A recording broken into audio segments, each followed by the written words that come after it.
трогай меня! Не трогай меня!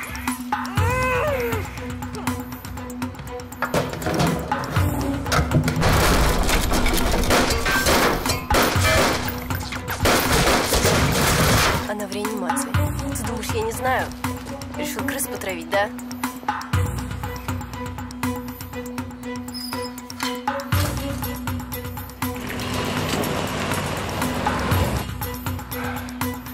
Я его пытался остановить, а он меня ударил. Узнаешь?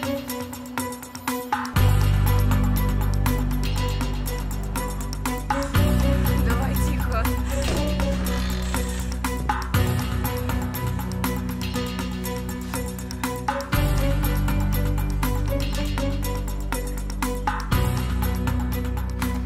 Воды, дайте воды. Ты видишь, ей плохо. Дайте мне пить. Ты видишь, ей плохо, дай ей пить. Жек. Она ничего не сделала. Она не виновата, это я ее заставила. Она не виновата, дай ей пить, пожалуйста. Сделай, дай пару яблок. Облегчи ее страдания. Жень, нет. Сначала будет удушение, потом помощь. Быстро, зато безболезненно. Ну? Нет. Почему ты не хочешь дать ей яблок? Нет. Ты ублюдок. Ты мразь. Я мразь? Это я мразь? Это она крыса. Понимаешь, она крыса.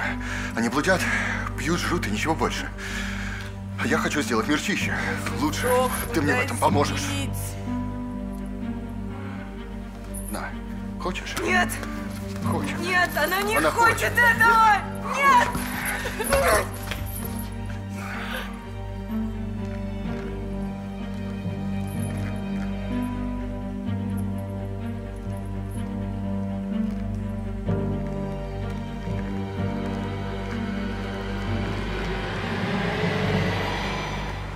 Что про Войтовича говорят? Приехал позавчера, пьяный в лоскуты. Как по дороге не разбился, один бог знает. Пьяных бог бережет.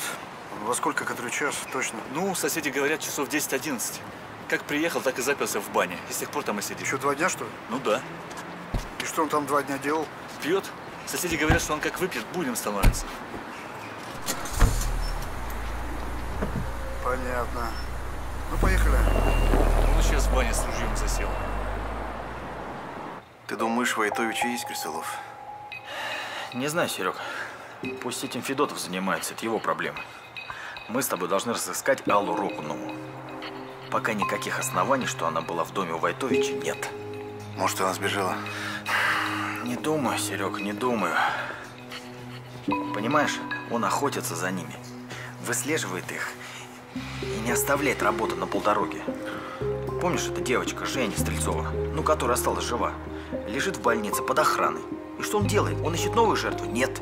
Он подбрасывает нам фотографии, как бы давая понять, вот они, следующие жертвы, а сам идет в больницу за Женей. И знаешь, что я думаю? Дай бог, чтобы крысоловом оказался Войтович, потому что он сейчас в камере. Хорошо. Хорошо, предположим, что все это так. Тогда при чем здесь Алла Рокунова? Сереж, как при чем? Если бы она сбежала, он бы никогда не оставил ее в покое. Смотри, в лучшем случае ее фотографии оказались посреди остальных, а в худшем случае мы бы уже нашли тело. Серега, она у него. Крысиная королева? Алла Рокунова, крысиная королева. Ему нужна коммуникация, чтобы кто-то его понял, поддержал его. А, ну, кому бы он мог доверять? Именно. Да, кстати, ты проверил телефонную книжку по поводу Микаэлы Костиной? Нет, пока еще не Сережа, работай, работай. А я пока съезжу в этот совхоз неучтенный. Если что, я на телефоне. Да. Ося. Ось, давай-ка поедим сначала. Стасов, позвони его девушке и вызови ее. Я хочу кое-что уточнить. Никто не смеет звонить моей девушке, кроме меня. Понял? И скажи ты ему. Я ему башку оторву и сварю из нее холодец. Понял? Слышишь? И вызови кого-нибудь из медиков, пускай его тут чувства приведут. Слушай, ну ты же умный мужик, а? Ну объясни мне, как так? Ну почему он так со мной? Я же ее люблю, и за для нее все. А ей пофиг. Я приехал с ней поговорить, а она чё? Прогнала?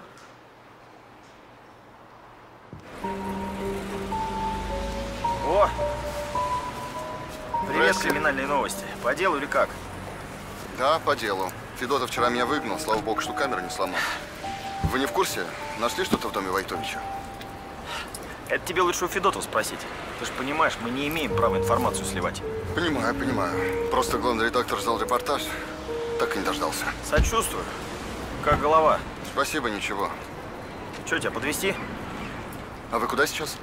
Совхоз один проверить. А что там? Чего особенного? Яблоки. А можно мне с вами? Ну, просто у Войтовича репортаж не получился. Да хоть у вас что-то сниму. Ладно, садись.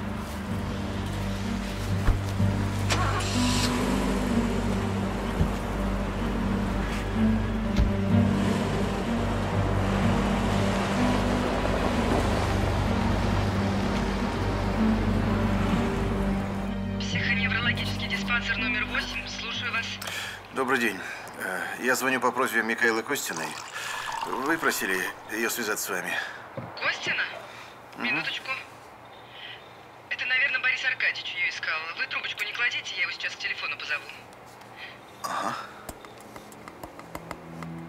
Я поехал в больницу, чтобы поговорить с Оксаной. Я пытался ей дозвониться. Я вам говорил, она не отвечала. Игорь мне сказал, Пригорский? что... Да, Игорь Пригорский мне сказал, что она поехала в больницу. Скажите, пожалуйста, где вы были 28 июня с полуночи до 5 утра? На работе я был. Это 20 человек могут подтвердить. Странно. А ваши сотрудники показали, что с половины первого до 3 вас на кухне не было. Слушайте, я никого не убивал. Вы поймите. Я понимаю. Вы просто вспомните, где вы были и чем занимались. Да не помню я. Если бы я знал, что это произойдет, я бы всю ночь проторчал на кухне. Хорошо. Скажите мне, откуда у вас в доме появились вот эти вот фотографии? Мне самому интересно. А яд крысиный, который у вас хранился чуть ли не в промышленном объеме? Друг подогнал из санэпидемстанции. Он обрабатывал мне подвал в ресторане. Ваша девушка показала, что имело место быть жестокое обращение с вашей стороны. Слушайте, я сам все понимаю, я перегнул. Но вы поймите, ей это нравилось. Что у нас теперь, за ролевые игры сажают? Это что, запрещено законом, что ли? Да нет. У нас законом запрещено женщин убивать. Вот за это вот сажают.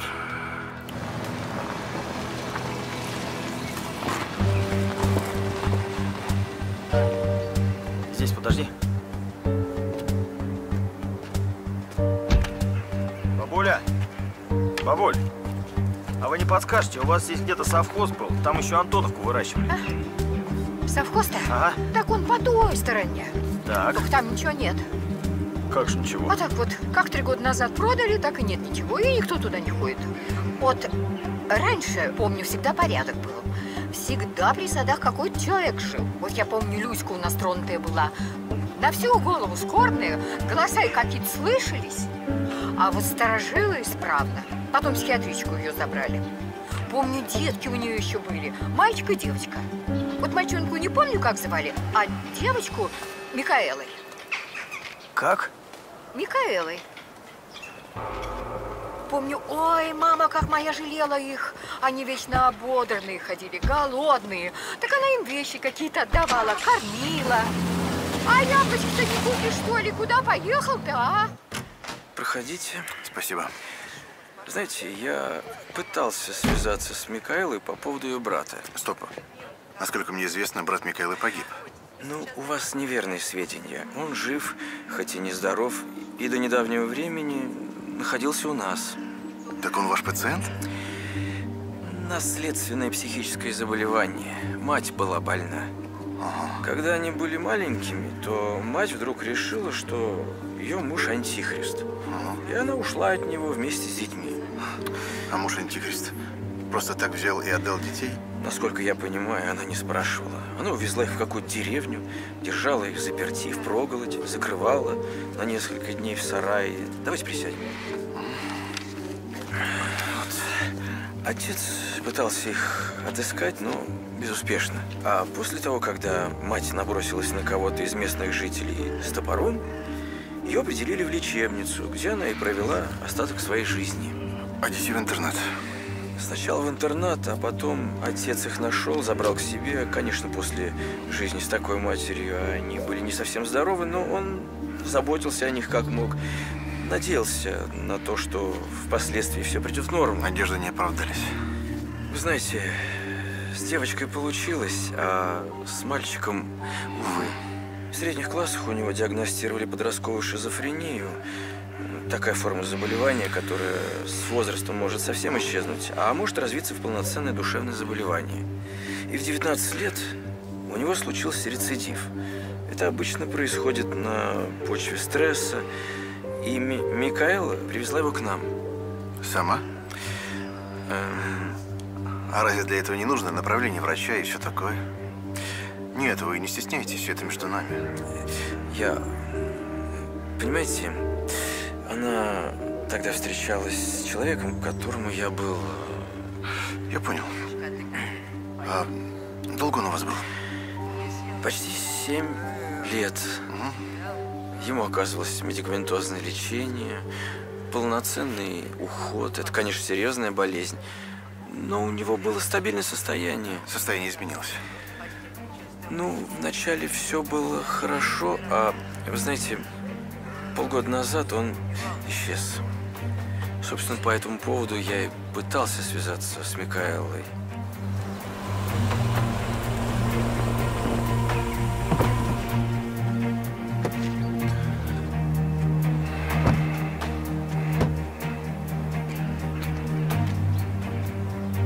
Так, походу, ты здесь.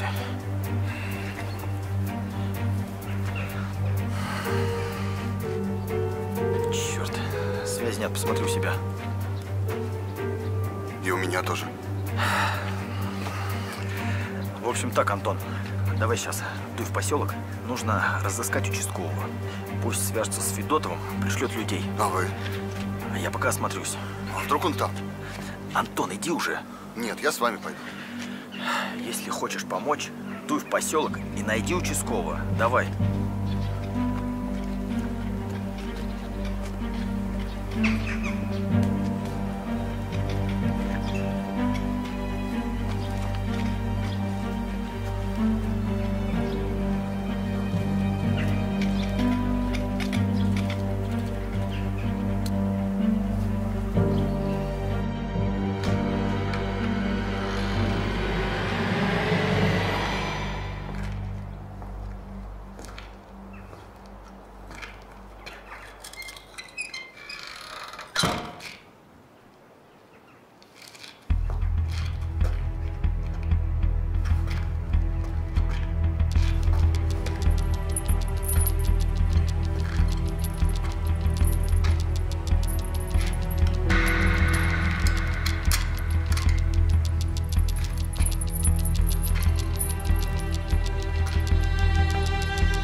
Наклоняйся, зачерпни.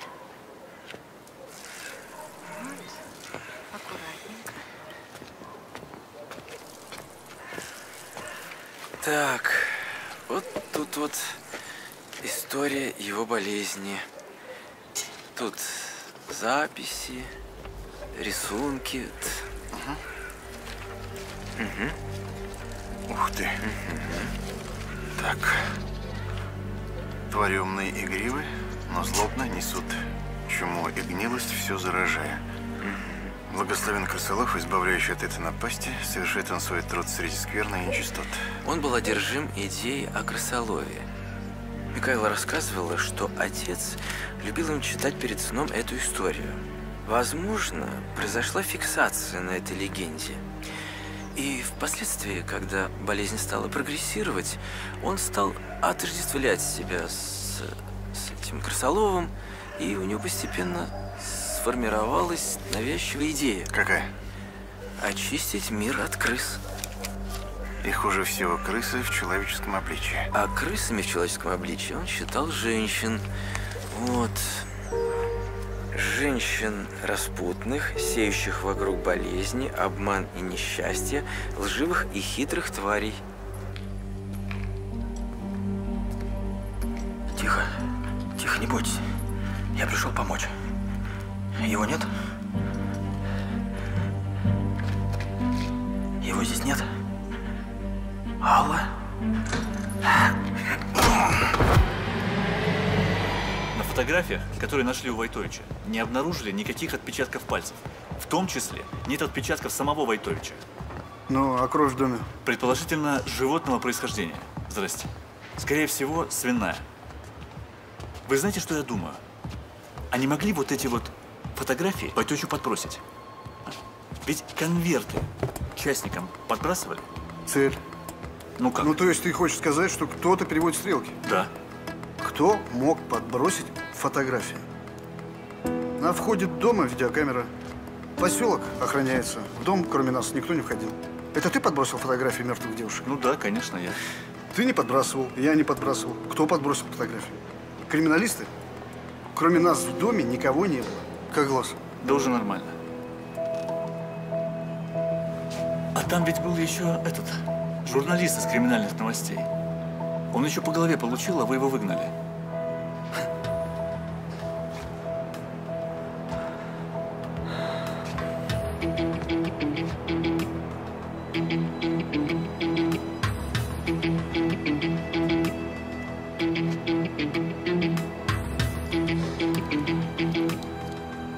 Это его история болезни, а вот и фотография брата Микаэлы Костиной.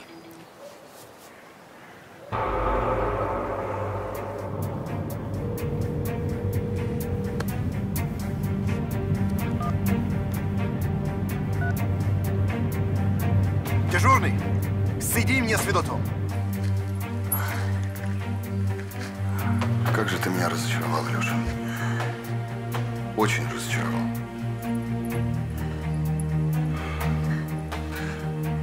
Но почему ты не мог понять, что это очень важно, то, что я делаю? Ты думал, мне легко здесь было с ними в грязи, в крови?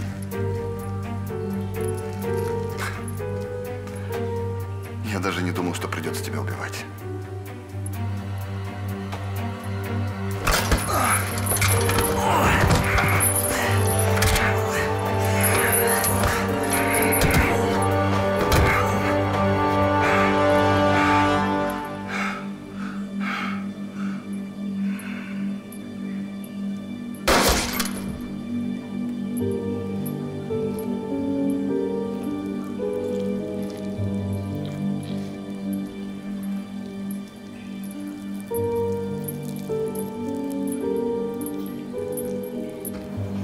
Нормально, да, все хорошо, все живы, да, все, давай, пока. А?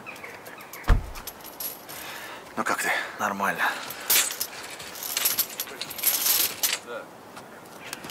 Макар. Сам, Серега. Как Макар? Нормально.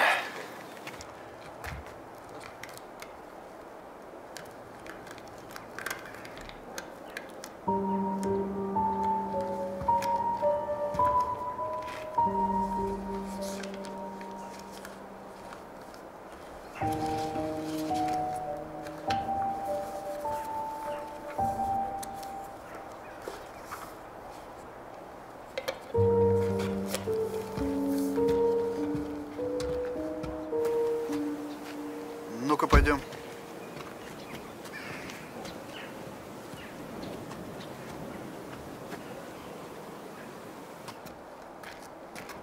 вот здесь была.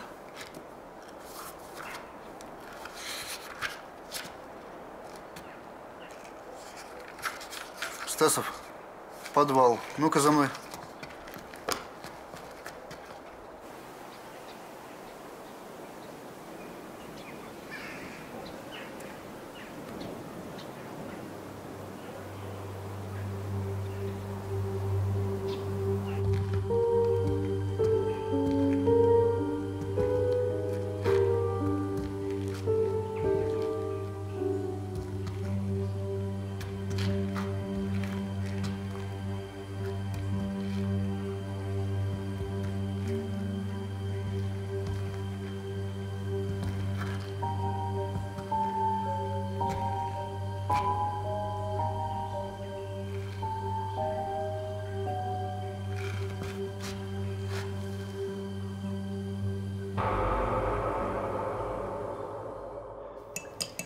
Крысолову удалось скрыться до нашего приезда. Машину бросил в промзоне по Ярославскому направлению. Судя по количеству найденной крови в машине и в доме, он очень серьезно ранен. И я надеюсь, что он засветится, когда будет обращаться за медицинской помощью. Или мы найдем тело. Или так. Чай-то отдай. А, извини. Во всяком случае, Рокнова должна находиться под охраной. И лучше не в Москве. Есть куда увезти? Серег. Не, Макар, нет, даже не думай. Ты чё? Думаю, да. Макар. Слушай, твоя мама просто прелесть. Пичкает меня всякими фруктами и пытается свести с пациентом из кардиологии. Походу, ты попала. Да я уж поняла. Ты как, в порядке? Да. Сплю, правда, пока при свете. Пью какие-то успокоительные. С психологом встречаюсь. Он, кстати, намного симпатичнее, чем тот гражданин из кардиологии, которого мне твоя мама сватает. И чего психолог говорит? Говорит, посттравматический шок. Но у меня здоровая психика, я быстро приду в форму.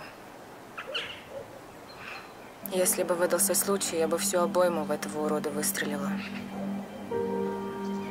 Только бы я в голову целилась на этот раз.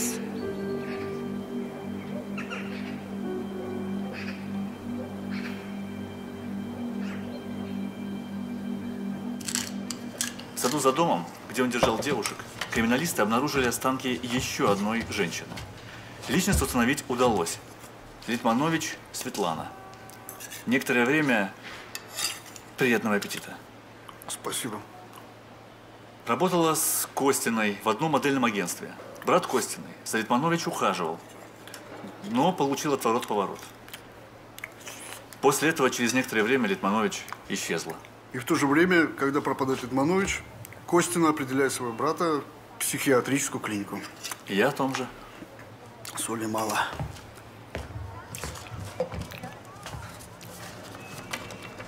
Скажи, а как так получилось, что он оказался жив? Да, пуль, скорее всего, на вылет прошла. Нет, я не про то. Вы же по документам проверяли, что он мертв, правильно? А, это? Да, верно, проверяли. Вот. Веста. Ну вот, ну все просто. Микаэла, когда узнала, что ее брат убил Светлану Литманович, Так. ну, первую жертву, она сделала все, чтобы ее брата поместили в психиатрическую клинику. Ну, как неопознанного клиента. Я поняла. Ну, знаешь, такое бывает, когда поскорый человека забирают с улицы, а он не помнит, как его зовут, и при нем нет документов. Ну, иногда людей находят, понимают, кто это, а иногда люди целыми годами живут безымянными. Вот он и жил безымянный.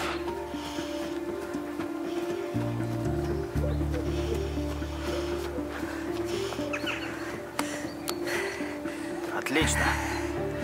Физические нагрузки лучше всяких успокоительных. Ал, почему тогда с вечеринки сбежала? Когда с показа?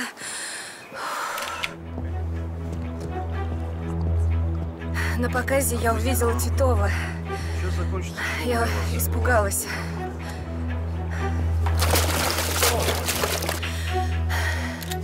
Я была свидетелем разборок по поводу наркотиков. И я подумала, что он пришел за мной.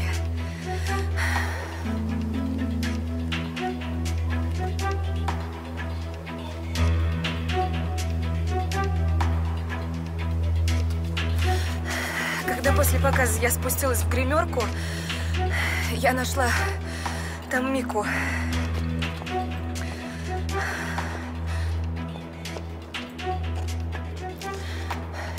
Я поняла, что я уже ничем не могу ей помочь. Мне надо было убегать. Еще кружочек? Нет. Когда Антон Костин сбежал из клиники, Так. врач пытался связаться с Микаэлой и даже написал письмо. Да, ты говорил. Да, так вот.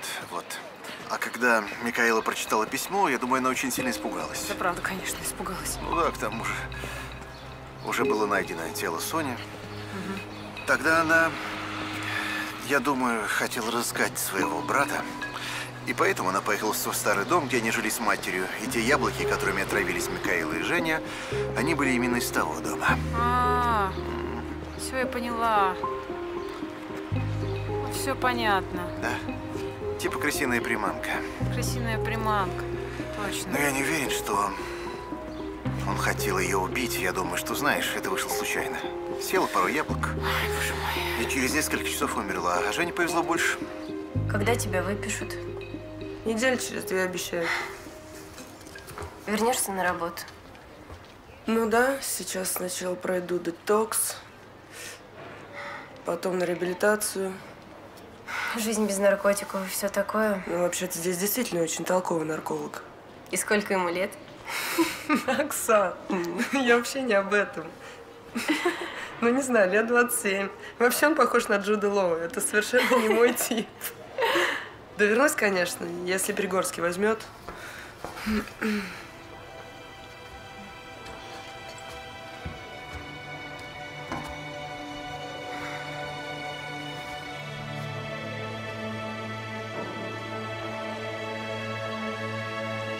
Да, конечно, возьмет.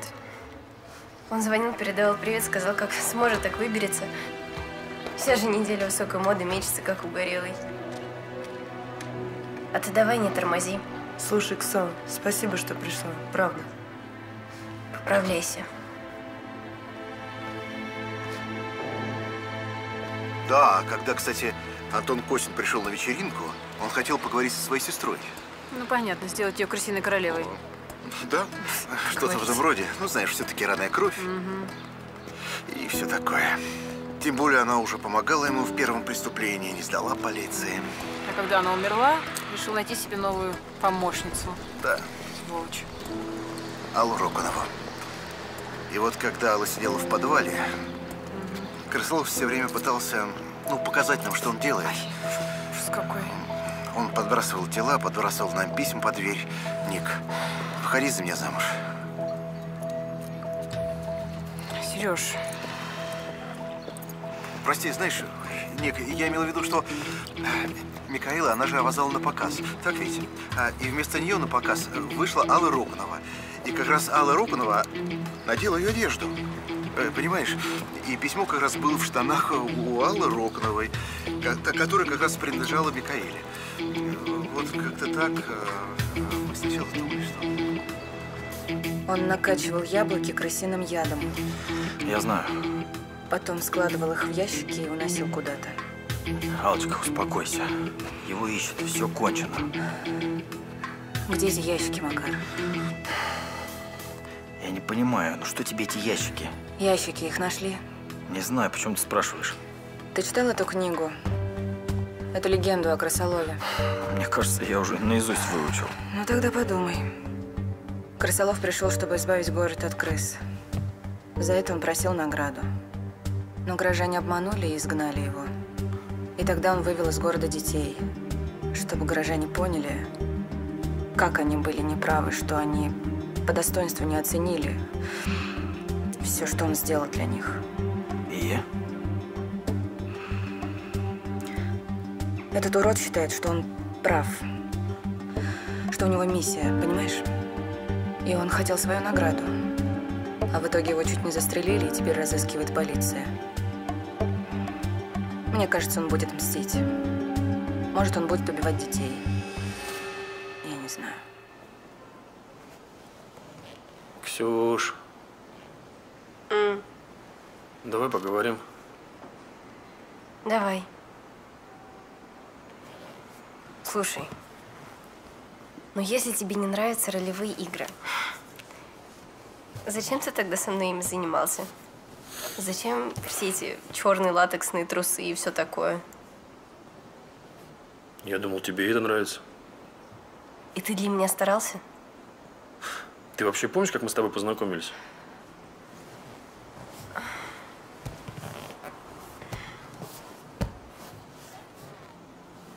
На вечеринке, кажется. Ну, а вечеринка-то была тематическая. Ты была вся в латекс затянута. Со стеком в руке. Вместо «здравствуйте» ты мне врезала по заднице.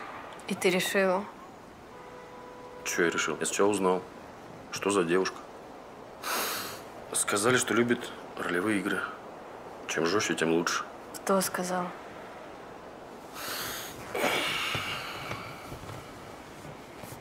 Твоя коллега, ну, которая умерла, Микаэла.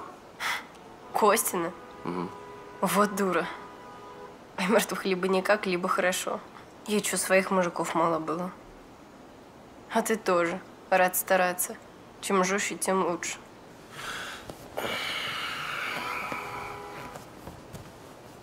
Я просто боялся тебя потерять. Я хотел быть с тобой. Если бы для этого нужно было бы скакать в костюме рождественского кролика по Тверской, я бы скакал. Не надо кролика. Мы с тобой два идиота. Я ведь тоже для тебя старалась.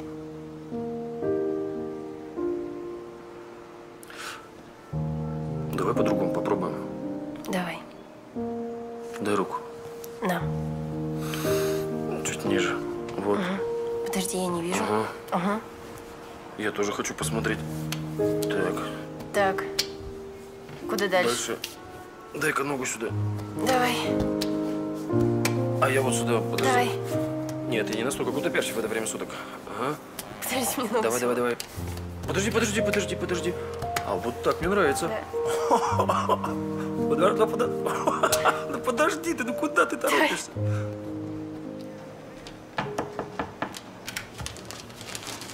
Вот ты можешь мне объяснить, вот как они это пронюхали, а? Наши источники сообщают, что Рокону, последняя жертва крысолова, которой удалось выжить, находится сейчас в подмосковном санатории. Быстро работают.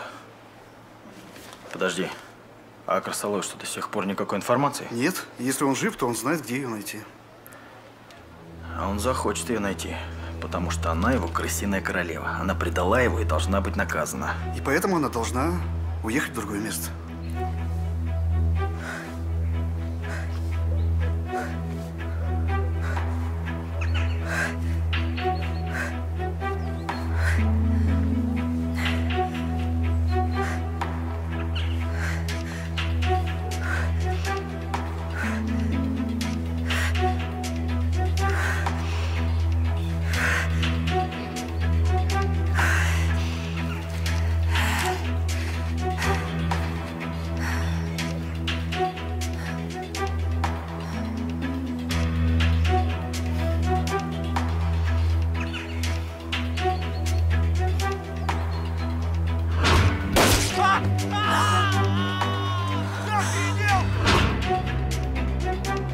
Вика.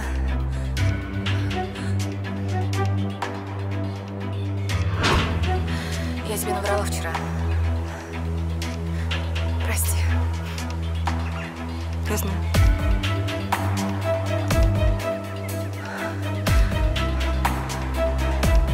Вика.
правда думала, что можешь от меня убежать?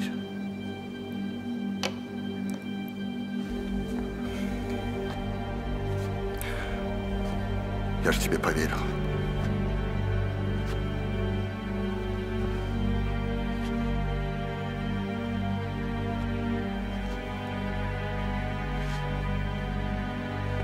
Ты меня убить хотела.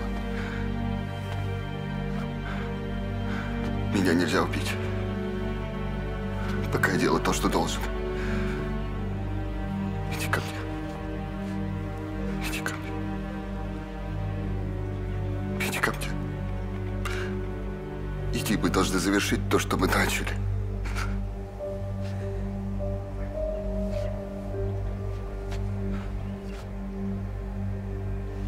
Ты мне поможешь.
Он здесь? Ничего, все будет хорошо. Быстро назад! Стасов! На пол! На пол, я сказал! На пол, я сказал! Брось! Быстро! Брось, Стасов! Тихо, На пол! тихо! На пол, на пол! Быстро на пол! На пол оружие, я сказал! На пол, сержант, на пол! К дивану! На пол! Руки за голову! Тихо, тихо! Успокойся! Заткнись! Быстро! Антош, успокойся! Давай поговорим, а? Не делай глупостей! Заткнись! Не делай глупостей, а? Антош, ты чего? Ты смотри, какой репортаж может получиться, а? Заткнись!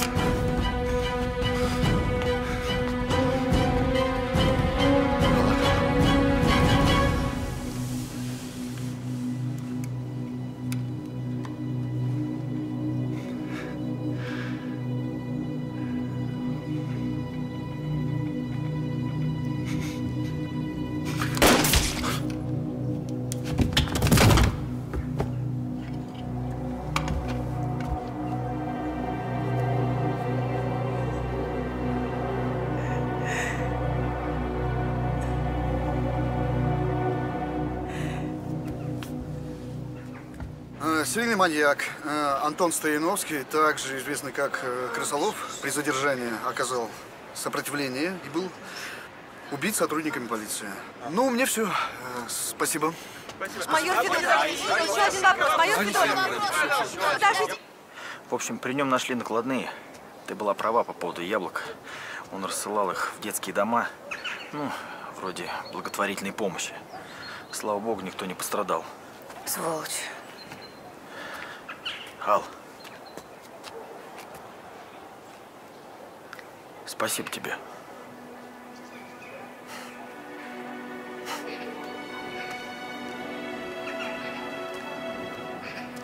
Молодец.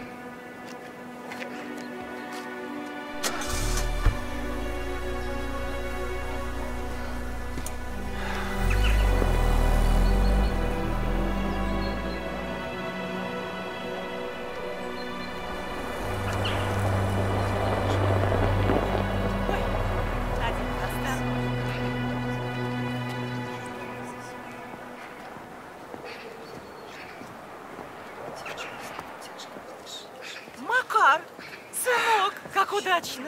А что именно, мам? Ты же в Москву едешь. Да. Замечательно. Подвезешь Наденьку, а то ей нужно в город, а электричка только через час. Да ничего, я электричку подожду. Не говори глупостей.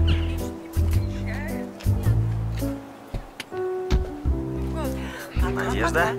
Да. Поехали. Спасибо.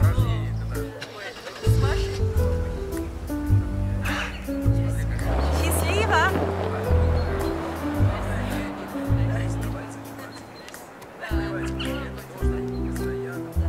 Людмила Ивановна! Здравствуйте!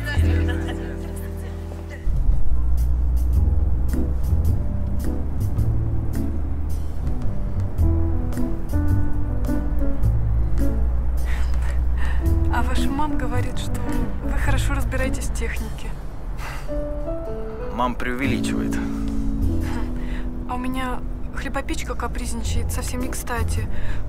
Я просто придерживаюсь принципов здорового питания и хлеб ем домашний. Ну, с отрубями или с полбой. А вы любите хлеб с полбой? Не знаю, не пробовал. Вы просто обязаны попробовать. Вам понравится, я уверена. А давайте сделаем так. Мы зайдем ко мне, вы посмотрите хлебопечку, а я угощу вас отличными веганскими котлетами. Ну, знак благодарности, что вы согласились меня подвезти. Да ладно, ничего страшного, мне все равно по пути. Да, ваша мама предупреждала, что вы можете скромничать, отказываться. Так вот, послушайте, я запрещаю вам скромничать. Мы заедем ко мне, я накормлю вас ужином. Извините. Да, Илюшин слушает. Что, прям срочно? Через час. Хорошо, буду. Извините, похоже, хлеб с полбой отменяется.